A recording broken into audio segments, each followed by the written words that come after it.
विदेशी मूल की, इनकी सोच ही इटालियन है, तो इनको भारत की परंपरा के बारे में क्या ज्ञान होगी। इन्होंने तो भारत की परंपरा को खत्म करने की कोशिश किया है। सच्चाई को कोई बोलने वाला नहीं है। जो अंग्रेज छोड़ के गई उसी पॉलिसी को कांग्रेस ने अभी तक अपनाया हुआ है।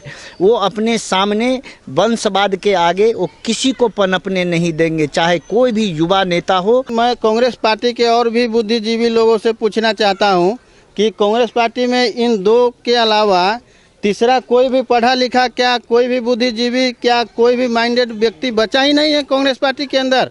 देखो, सोनिया गांधी और कांग्रेस हमेशा, जब से देश में भारतीय जनता पार्टी की सरकार आई तब से कुछ न कुछ बयानबाजी करती है कि ये सरकार काम नहीं कर रही है।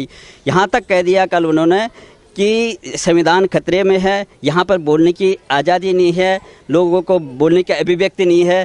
तो आपको क्या लगता है कि क्या ऐसा है कि देश में जो है एक इमरजेंसी जैसा माहौल लग रहा होगा, जो कि किसी को बोलने की आज़ादी नहीं है, अभिव्यक्ति की आज़ादी नहीं है? तो ऐसा लगता है कि मोदी सरकार में आपको?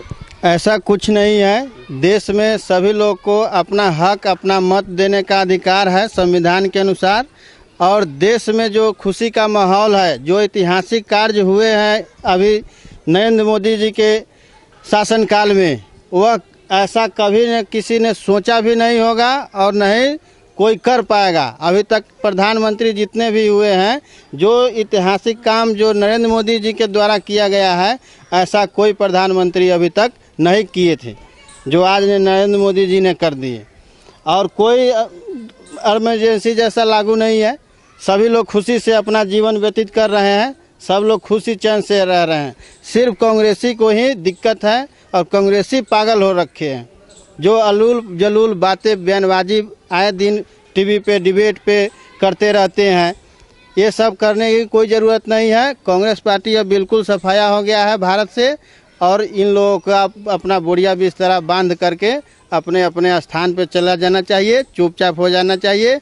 जो नरेंद्र मोदी जी के शासनकाल में हो रहा है बहुत अच्छा हो रहा है और सभी पब्लिक लोग खुश है, सब लोग खुश है और ऐसा ही होना चाहिए। कांग्रेस पार्टी में जो है गांधी परिवार से अध्यक्ष होता है, तो आपको क्या लगता है?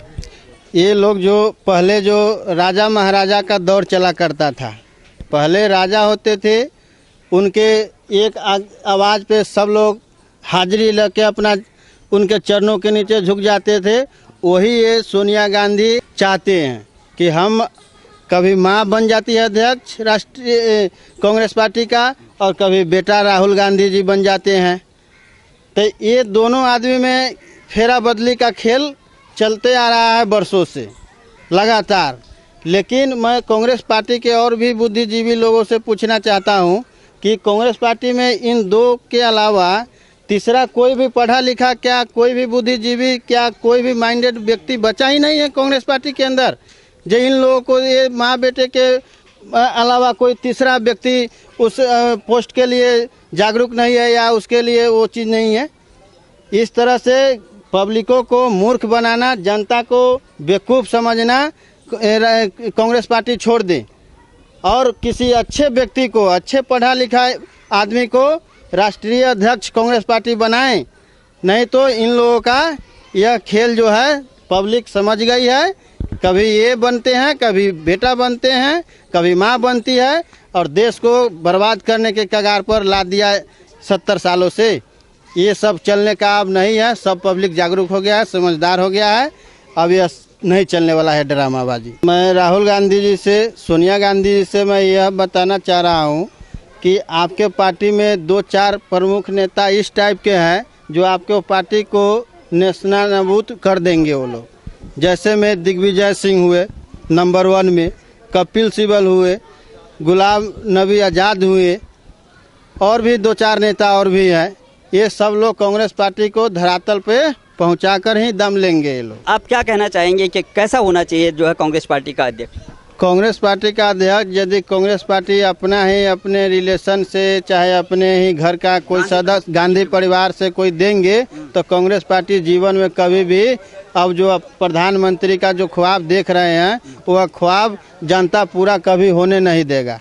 इसलिए वह यह दिमाग से वो अपने निकाल दे कि जो हम अपने गांधी परिवार में ही सिर्फ अध्यक्ष रहें और मैं ही प्रधानमंत्री बनूं गांधी परिवार से, यह भूल है उनका। और यही भूल जो है आज कांग्रेस पार्टी का इस हालत तक पहुंचा दिया है। तो पाकिस्तान भी उनका उदाहरण देता है कि वहाँ के विपक्ष के नेता, बड़े नेता ऐसे बोल रहे हैं, तो उसमें क्या फ़र्क पड़ता है? आप किस ओर देखते हैं, कैसे देखते हैं? ये सब जनता के ऊपर फर्क पड़ता है।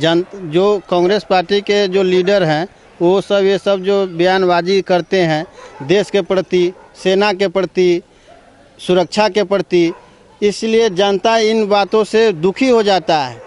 और जनता दुखी हो जाता है तो वह जनता इनको माफ़ करने वाली नहीं, जनता कभी माफ़ नहीं करेगी। आप विपक्ष का यदि घेराव कर रहे हैं पक्ष का, तो आप प्रत्यक्ष रूप से उनका ही कटाक्ष कीजिए, न कि आप जनता को गुमराह कर कीजिएगा, सेना पे सवाल उठाइएगा, देश पे सवाल उठाइएगा, विदेशों में जाकर के आप वार्तालाप कीजिएगा, पाकिस्तान से आप वार्तालाप कीजिएगा, तो इस तरह से जनता जो है आपसे नाखुश हो जाती है। जनता को नाखुश करना ही बेवकूफ़ी होता है पार्टी, हर एक पार्टी के लिए। जनता यदि नाखुश हो गई तो फिर वह पार्टी कभी भी ऊपर उभर करके नहीं आ सकती है।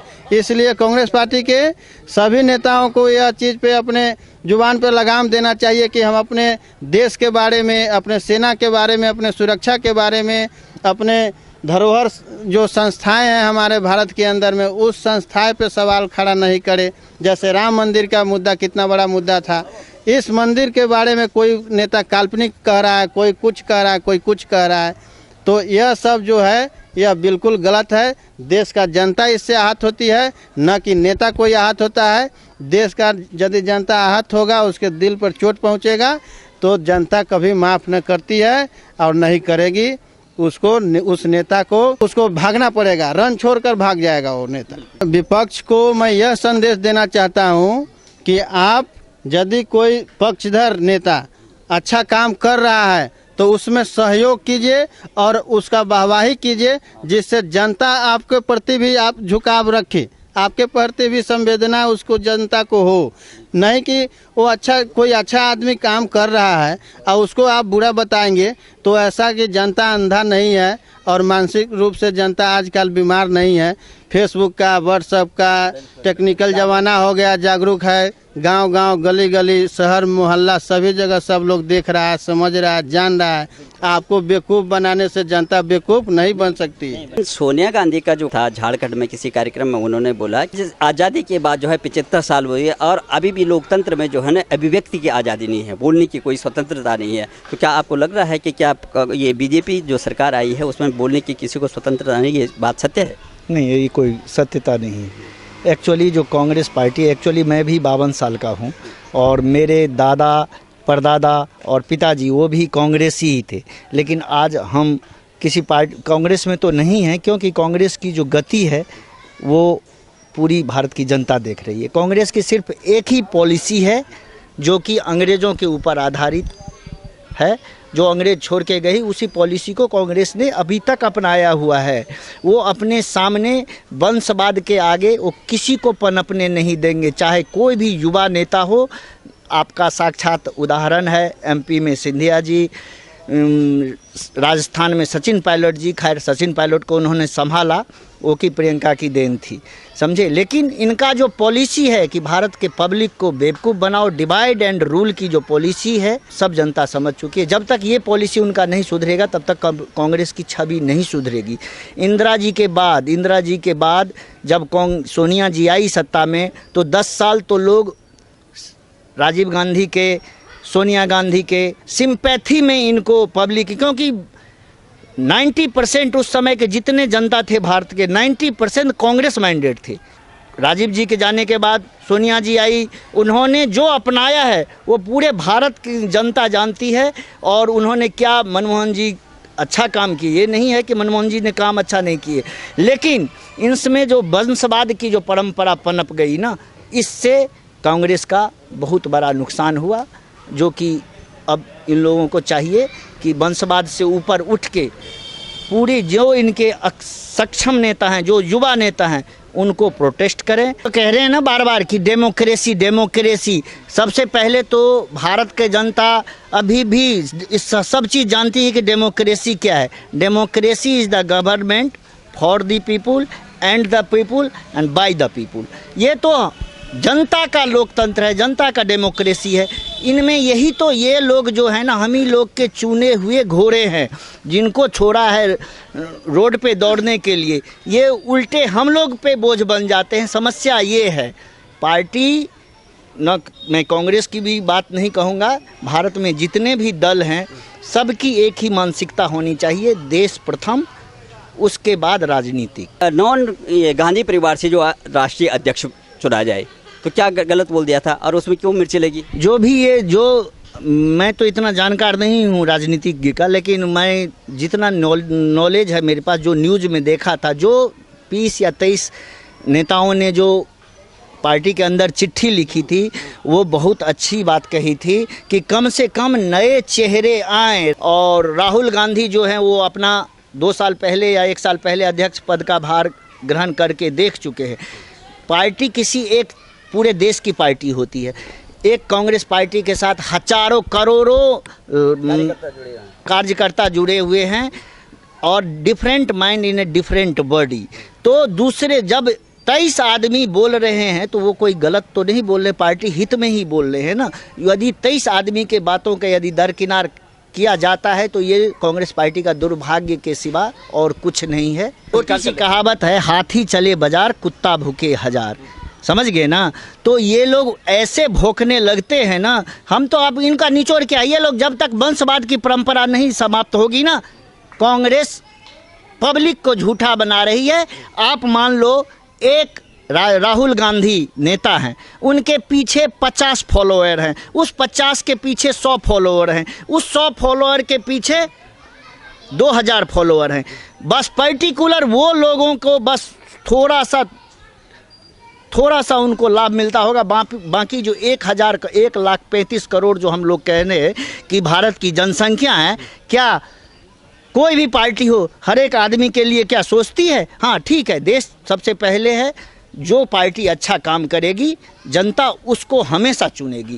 कांग्रेस का अस्तित्व, सबसे बड़ा जिम्मेदार कांग्रेस को अस्तित्व का डाउन करने में राहुल गांधी और सोनिया गांधी दोनों की पॉलिसी है। इन दोनों की पॉलिसी, और सोनिया गांधी, सही कहा था किसी ने कि ये विदेशी मूल की, इनकी सोच ही इटालियन है, तो इनको भारत की परंपरा के बारे में क्या ज्ञान होगी। इन्होंने तो भारत की परंपरा को ख़त्म करने की कोशिश किया है।